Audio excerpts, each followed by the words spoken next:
ինչպես անցավ հնդկական դարի հարսանիքը։ Փեսայի ձեռքին այնպիսի մի ժամացույց էր, որի գնից Մարկ Ցուկերբերգը ծխեց անկյունում։ Ովքեր են հարուստ ծնողները։ Բազմաթիվ սարիներ հետաքրքիր նախշազարդերով եւ թանկարժեք քարերով։ Զույգի միավորումը սկսվում եւ ավարտվում է խնձորով։ Նախկինում օժիտը բաղկացած էր 3 մասից։ Տիկնիկը իսկական հոգեբան էր աղջկա համար։ Ծառից ընկավ մի խնձոր, որի անունն է Նամակ գյուղից։ Տեսնենք ինչ պատմություն է։ Լինում են դեպքեր, երբ կինը իմանում է դրա մասին։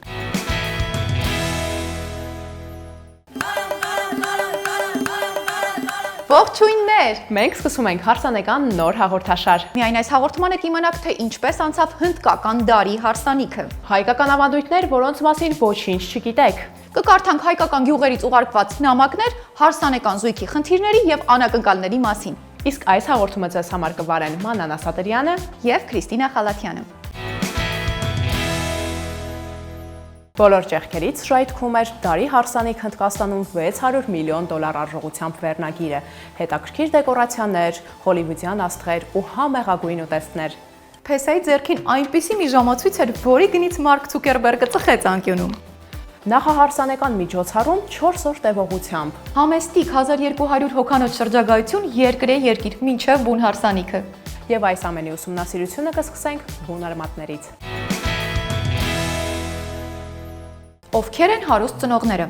Փեսայի հայրմուկեշը զբաղվում է նավթի ու գազի արդյունահանմամբ եւ նավթավերամշակմամբ։ Forbes-ի 9-րդ հորիզոնականն է գրավում։ Օբշեցնող է, բայց միևնույն ժամանակ տարօրինակ։ Ինչու՞։ Որովհետև եթե տղայի հարսանիքի համար ծախսվեց $600 միլիոն, ապա աղջկա համար նա ծախսել էր ընդամենը $100 միլիոն։ Աղջիկը որդեգրած էր։ Ոչ հարազատ։ Իսկ հարսնացուն հարուստ ընտանիքից էր։ Այո, բավականին։ Իր հայրը դեղագործական արդյունաբերության ոլորտում է աշխատում։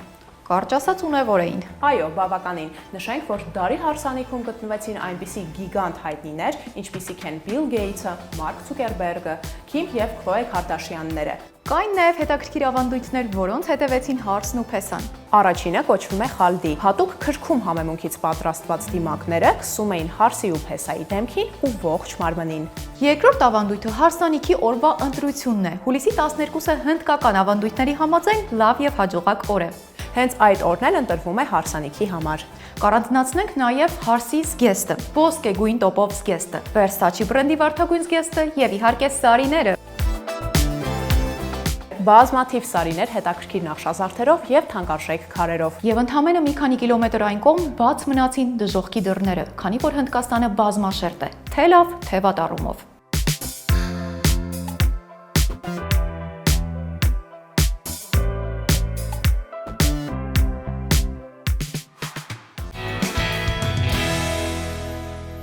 Հայ ժողովուրդը ավանդույթներ սիրող ու հարգող ազգ է, ովքեր չեն հետևել կանոններին, բացասական արձագանք եւ թարս հայացքներ են ստացել իրենց հասցեին։ Մինչ հայկական ավանդույթների մասին խոսելը, նշեմ, որ մենք գտնվում ենք Solens ֆոտոստուդիայում, որի ջերմ միջավայրն ու հետաքրքիր ինտերիերը իդեալական լուծում կդառնան ձեր նկարահանումների համար։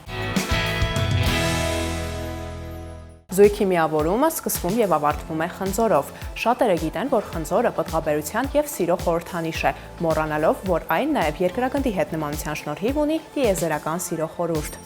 Ռոմանտիկ նախնիները պնդել են, որ աշխարհում զույգերի միավորումը տեղի է ունեցել տիեզերքի միջոցով։ Խնձորն էլ տիեզերական սիրո խորհրդանիշն է։ Ըստ ժողովրդի հավատալիքների, հիմնականում կախարդությունը ազդում է մազերի, եղունգների, նկարների, ինչպես նաև հագուստի վրա։ Դրա համար հարսանիքից առաջ փեսային սափրում էին շախմատաձև, որից հետո տղան պետք է պահեր աղջկա կողմից նվիրած խնձոր, փաթաթած սպիտակ թաշկինակի մեջ։ Իսկ ամենակարևորը, հնում տղան իր հավանած աղջկան խնձոր էր նվիրում։ Պատկերացնում եք, ինչ կլիներ, եթե 19-րդ դարում լիներ Instagram։ Այդ դեպքում աղջիկների պարծանքի առարկա կդառնային խնձորները եւ ոչ թե ծաղկեփնջերը։ Դե իսկ կարմիր խնձոր ավանդույթի մասին իհարկե գիտենք բոլորս։ Մեր հայկական որոշ գյուղերում նույնիսկ այն գործում է։ Իսկ ինչ կարծիքի եք դուք։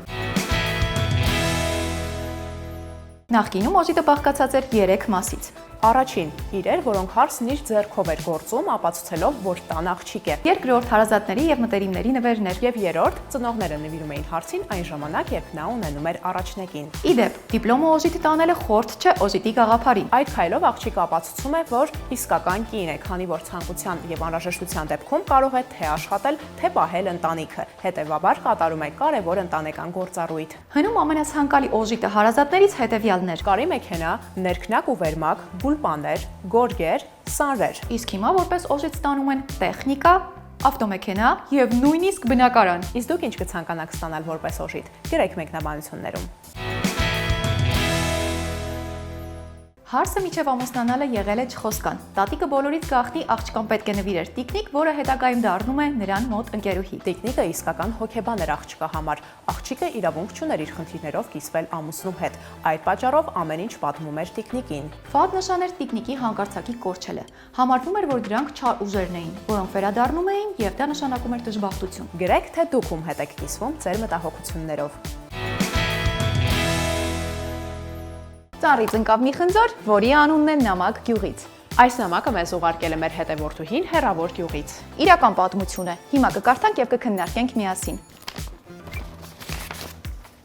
Տեսնենք ինչ պատմություն է։ Ապրում եմ գյուղում։ Իմացել եմ, որ եղբայրս ունի 2 կին։ Երբ նա ամուսնացավ, առաջին կնոջ հետ ուներ լավ հարաբերություններ։ Գնաց աղջկան ոտքից գլուխ հագցրեց, կերակրեց, վերաբերվում էր որպես մի մեծ երեխայի։ Եթե նա օրինակ ցանկանար պաղպաղակ, գիշերվա 2-ին կգնար ու կբերեր։ Այս աղջիկը երեխաների ծնվելուց հետո բնավորություն դարձրեց իր դեպրեսիայի մեջ մշտապես գտնվելը եւ մայրիկի տուն 6-7 ամսով գնալ մնալը։ Ու դրանից հոգնած եղբորս կյանքում հայտնվեց ուրիշ կին, ով առավոտից երեկո իր հետ ժամանակ է անցկացնում որպես ամուսնացած կին։ Առաջին կինը դարձավ երեխեքի մայր, երկրորդը սիրելի կին։ Ինչ անեմ, մտածում եմ կռվեմ եղբորս հետ, թե ոչ։ Շոտ սերիալային պատմություն էր։ Լրիվ համաձայն եմ քեզ հետ։ Այդտեղ մի արտահայտություն կար, որի մասին ուզում եմ քննարկեմ։ Այդ աղջիկը հարցի վերաբերյալ ասաց հետևյալը. նա կարծես անընդհատ դեպրեսիայի մեջ էր գտնվում, չհասկանալով կարծես թե հարցին։ Բայց եթե հաշվի առնենք, որ աղջիկը նոր է երեխա ունեցել, հետեւաբար նորմալ է, որ կարող է ունենալ հետծնդաբերական դեպրեսիա։ Ես կարծում եմ, այո, բնականաբար նորմալ է, բայց արդյոք գյուղերում դա հասկանում են։ Ինձ թվում է նրանք դա ոչ այնքան։ Չնայած որ գիտականորեն հաստատված տերմին է եւ շատ տարածված է, շատերը անգամ չգիտեն դրա մասին։ Նաև ուզում եմ խոսել հետևյալ թեմայի մասին։ Շատ հաճախ լինում է, որ տղամարդը միաժամանակ ունենում է 2 ընտանիք, բայց արդյոք դա ձեռնտու է, քանի որ նա կրկնակի անգամ ավել ժամանակ եւ գումար ու էներգիա է ծախսում այդ ամենի համար։ Ոչ, բնականաբար, բայց քանի որ սա նոր սկսվող պատմություն է, ըստ իս, ես իմ կարդալով եմ այդպես ենթադրում, դրա համար տղամարդը չի կողմնորոշվում։ Միգուցե մի որոշ ժամանակ անցնի եւ նա արդեն հստակ որոշի՝ մնա ընտանիքի հետ, թե սիրուհու հետ։ Շատ լավ, իսկ առհասարակ ինչու է այդպես լինում, որ տղամարդը նախընտրում է 2 կյանքով ապրել։ Միգուցե ադրենալինի պակասն է, Քրիստինա։ Հնարավոր է, բացառված չի։ Նաև խոսենք աղջկա մասին, որ լինում են դեպքեր, երբ կինը իմանում է դրա մասին, այսինքն բացահայտ գիտի, որ նա դավաճանված է տղամարդու կողմից եւ նախընտրում է, որոշում է մնալ ամուսնու կողքին։ Որոնք են գլխավոր պատճառները։ Ըստ իս, պատճառը կրթություն չունենալն է եւ աշխատանք չունենալը, քանի որ չեն կարողանում առանձնանալ։ Միգուցե այսինքն ռեալիզացված չէ դրա համար։ Այո, միգուցե որ նա հնարավորություններ ունենար, վերցներ երեխաներին եւ գնար, ունենալ իր սեփական տունը եւ հարմարությունները, բայց այս պարագայում ոնց որ կարճած է ամուսնուց։ Շատ լավ, հասկանալի է եւ վերջապես քննարկենք հենց մեր հետևորդուհու կողմից ուղարկված հարցը, արդյոք արժե խառնվել եւ եղբորը ուշքի բերել, այսպես ասած։ Չէ, ես կարծում եմ, որ չարժի խառնվել, որովհետև միևնույն է տղամարդը իր որոշումը կայացրել է կամ կայացնելու է, այս պարագայում քույրը կդիտվի որպես ամբողջ գտալ։ Այսքանն էր պատմությունը, իսկ դուք սիրելի հետևորդներ գրեք ձեր կարծիքը այս պատմության մասին։